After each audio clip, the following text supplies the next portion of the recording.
If you're a teen business owner struggling with perfectionism, I got 3 tips to kind of. If you're a teen business and you're excited about If you're a teen entrepreneur and you're excited about getting your business off the ground, but you struggle with perfectionism, I got 3 tips that could help you out. What's up? My name's Corey and I'm the program director for CLIC Biz, and we focus on creating youth, business, educational content on the MyClick page. Okay? Now, today we're talking about 3 truths about perfectionism and how to overcome them. Truth number 1: perfectionism at a high degree can be a distractor of progress. Again, perfectionism can be a distractor of progress. Why, you might ask? Because it creates delay. An example. Remember when I first did the introduction video, right? You seen me and I talked about the Millionaire MVP series. I was very excited and I already have 6 episodes written out. But because I'm a perfectionist, right? I have not completed any videos related to that project. And it's been 5 weeks since I put the commitment out there, right? I made the promise, I made the commitment that I would be producing that content. It's been 5 weeks delayed, and I still haven't created any videos. Even still today, right? Today I'm creating a video to talk about perfectionism, which isn't necessarily related to that project. Okay? So this is how perfectionism can create delay. When you become hyper fixated on the quality of a thing, making it perfect, then you are missing out on time. Point number 2 about perfectionism. Perfectionists have a tendency to overcommit and underdeliver. Okay?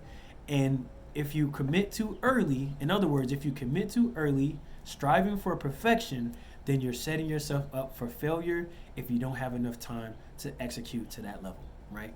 So what that means in the beginning, especially in the beginning, developing the routine and the habit and the muscles to get in the groove of creating content, of making that basket, if you're, doing those free throws before and after practice, staying up later, going on YouTube, looking at more effective ways to study so that way you can get better grades, right? Focusing on things you can do sooner that aren't as demanding on your imagination and your idea of perfection, then the quicker you will actually move towards that outcome, right? So what you're gonna see as time progresses is more videos like this where I'm talking about different aspects of teen business success, what we struggle with, what we're really good at, etc., so I can build that muscle. And of course, I'll also have time set aside to work on that Millionaire MVP series and create the slides and get the backgrounds and produce it to the quality that I imagine. But in the meantime, I'm still able to take actionable steps towards creating content around teen business success. And look, I'm outside right now. It doesn't have to be perfect. You just have to get started and develop that routine, okay? And the last thing is going to be about focus, okay, and discipline. Those are one and the same. You cannot be focused for long without discipline, and it's hard to stay committed to the things you're disciplining in without focus, okay? So these things go hand in hand.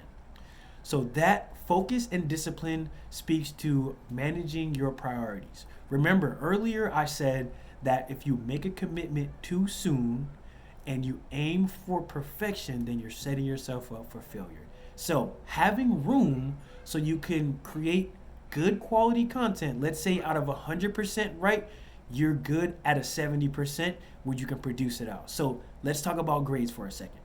If you know that it's going to take you several weeks, let's say writing isn't your strongest skill, right? If you know that you're going to need extra support, maybe going to tutoring, maybe have your essays reviewed a couple times, maybe asking your peers for feedback, knowing that this project is going to require a lot more energy and attention, but the weight of that project, let's say is 40% of your grade, then it's up to you to ensure that you are taking the steps, putting time aside and putting the intention, right? Focusing your attention into things that are going to help you reach that goal. Now, you might not be able to commit 4 hours every night to improving that project, right? You may be able only to commit 2 because you have sports or you have other extracurricular activities. Heck, you have other classes that you're responsible for with projects and homeworks. So by being intentional, you can make sure that you're managing those responsibility wells and nothing suffers too much while you're on the back end building more momentum to create a bigger success on the long run, right? So what would happen? Because what would happen if you decide, you know what, I'm going to work on this project full time and I'm gonna let all my other grades slip, right? Then you may excel in one class, but now all your other grades are backsliding, and that's going to affect your overall GPA, and down the line, it's going to affect your eligibility to graduate from school, right? Now, in reverse, let's say that you're like, you know what, I do want to focus on this. I know it's going to take extra time, so let me prioritize all of the other homework tasks first to maintain those grades as best as I can. And then at the end, right, order priority, easy first, hard one last, right? And then at the end, let me dedicate an extra hour towards this writing project because I know that it's not my strongest area.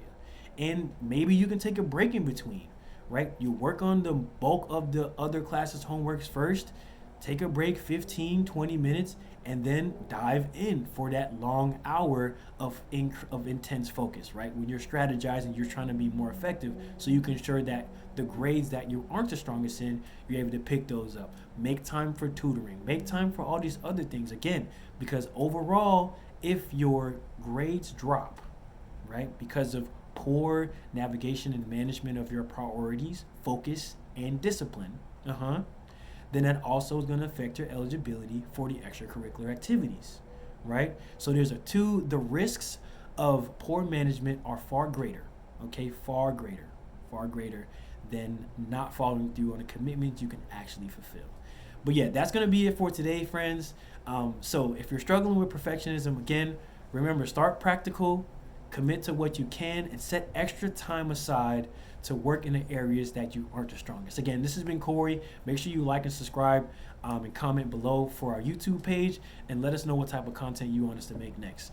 You definitely can expect more information about that Millionaire MVP series on a drip fashion, but for now, we are just going to talk about what it means in different aspects of being a teen business success. Thanks, and have a good night.